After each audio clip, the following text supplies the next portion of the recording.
Welcome back to another one. Driver Logic here, folks. Thank you for tuning in once again. Thank you for all your support. I appreciate every single one of you. If you're coming over from Instagram, you know what to do. Hit that subscribe button and that bell notification icon. If you are landing obviously on this video from the YouTube algorithm, you can go ahead and follow me on Instagram, Driver Logic POV. Now, in today's video, we're gonna go over some basic rules, some fundamentals on how to behave on the highway, how to merge, and how to get off the highway properly without causing a ruckus, without causing other people to freak out and brake. We are Hamilton towards Brantford bound on the 403. As you can see here, this specific highway, the speed limit is 100 kilometers per hour. I'm going 120, 122. I'm following traffic in the right lane. It's a cruising lane. Over here, the passing lane, as you can see, people are passing me, meaning this guy's probably going 125, 130 at least. When you see people like this merging, check left, give it a little gas, and go. You don't want to start hitting your brakes and interfering with these people coming in. You see how he's hitting his brakes? It's a courtesy thing. Technically, you don't have to, but out of courtesy, you should. To keep it clean, to keep it smooth, to let everybody blend into traffic and keep it flowing smoothly, you should. When you pass a whole bunch of cars, when it's safe to get back into the right lane, you check again and you do so. You leave the left passing lane for passing vehicles. Do not cruise in the left lane. Let others pass. What I just did, like I told you, when I switched over to the passing lane from the right lane and letting the people merge that were sort of on the on-ramp, it's not your obligation, it's not your duty to do that. Out of courtesy, you should.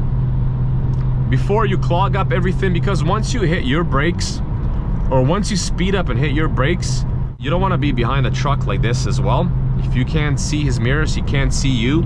So check and pass a truck as soon as you can. Sometimes the gravel, tire popping, any freak accident happening, again, like I've went over this in my videos on Instagram, you're gonna be made into a poster or a pancake.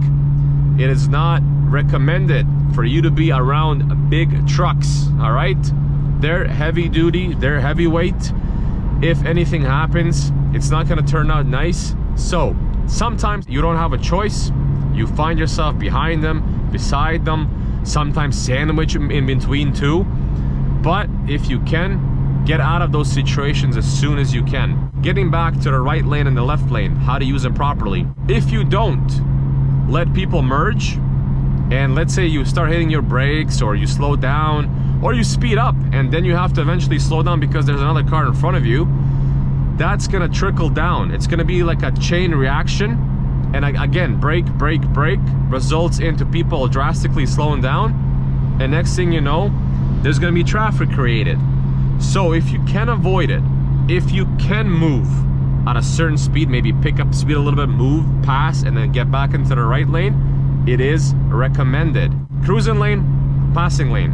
As you can see, I'm going 125. This guy just passed me. Here, Brantford bound, it is a little quote-unquote faster than your typical Canadian highway. For me personally, my opinion, this is not fast at all. If it was up to me, I'd increase the speed limit. I think 100 or 90 kilometers on some Canadian highways is way too slow.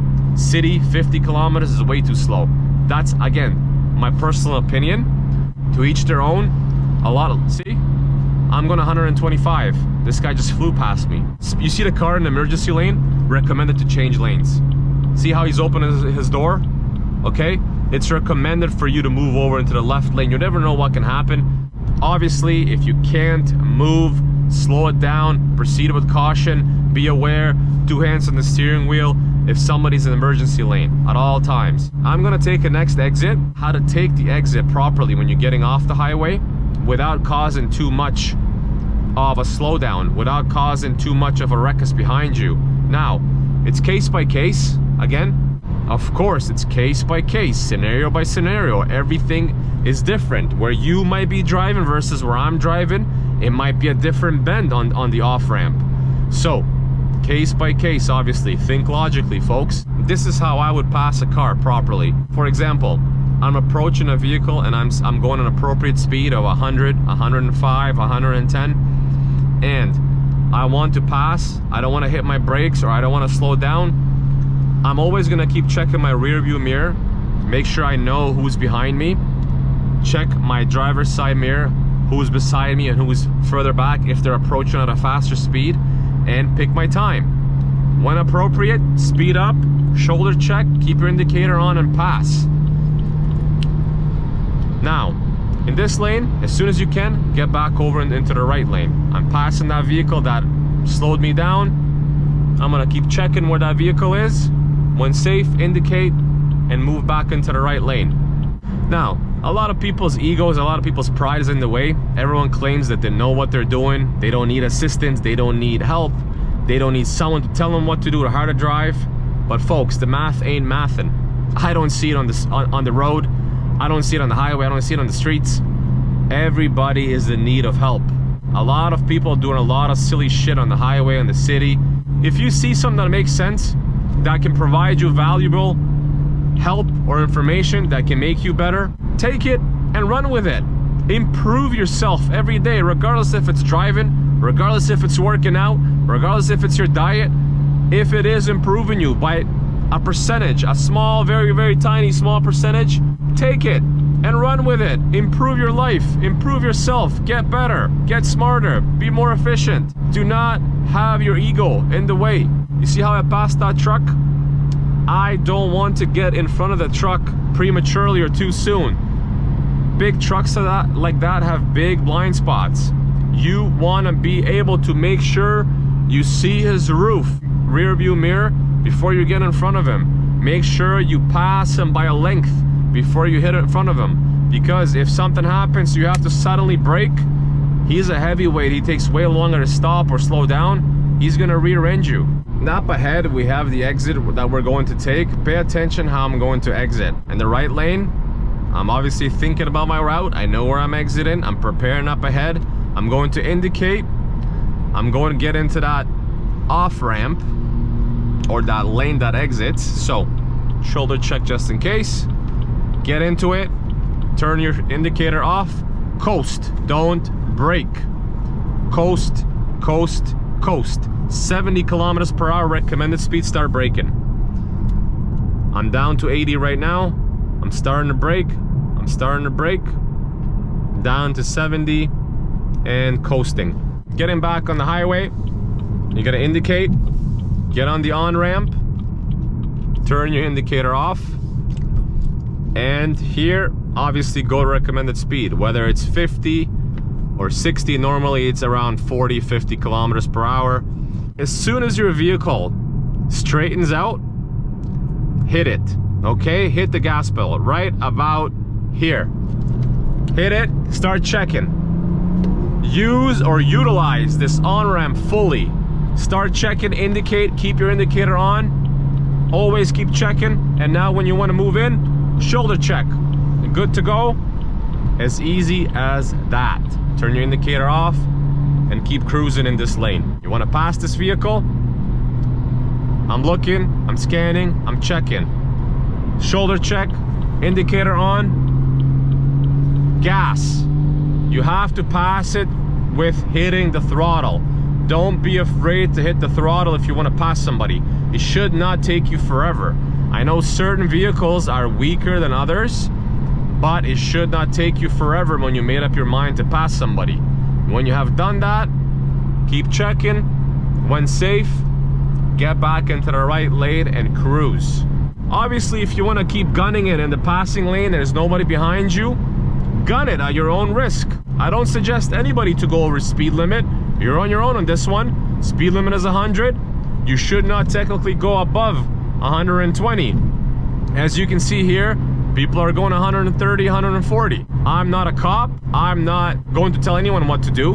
I'm just giving tips, tricks, advice, recommendation, what I think is best practice for everyone. To be courteous, for everything to function smoothly. That way, highways and city streets are not clogged up at all times for no reason, because most of the times, believe it or not, it's due to pure stupidity. It's not even volume. I understand there is volume. Most of the time it's pure stupidity. There's a bend up ahead, people start hitting their brake. There's an accident on the other side of the highway, people start hitting their brake. Someone's taking a piss in their emergency lanes, people are hitting their brake. For every little thing, traffic is created. It's unnecessary. Stay focused. Stop dozing off. Stop checking your phones. Stay focused. Think about your route. Know where you're going. And try to get there as soon as you can in the safest manner as possible. Don't go over speed limit. Don't be reckless. But don't eat, text, look out the window, stare, open, wave, look back, wave your hands. Pay attention to traffic. You got into your car for a reason. You're looking to go somewhere. You didn't get into your car to mess about. Folks, that's pretty much it for this one. Simple. You want to pass? Get into the left lane. You want to cruise? Stay in the right lane. Do not hold people up. Do not brake for no reason. Go speed limit at least. And never go under speed limit unless you don't have a choice. Do not hit your brake for no reason unless you don't have a choice. I love you all. I thank you for all your support once again. We're almost hitting 100K on Instagram. You guys rock. It encourages me and motivates me to give you better and better content and provide you with more valuable information. I'm gonna try my best to keep it up. If you're not subscribed, hit that subscribe button, that bell notification icon. Go over to Instagram and follow me there as well, Driver Logic POV. Until the next one, folks.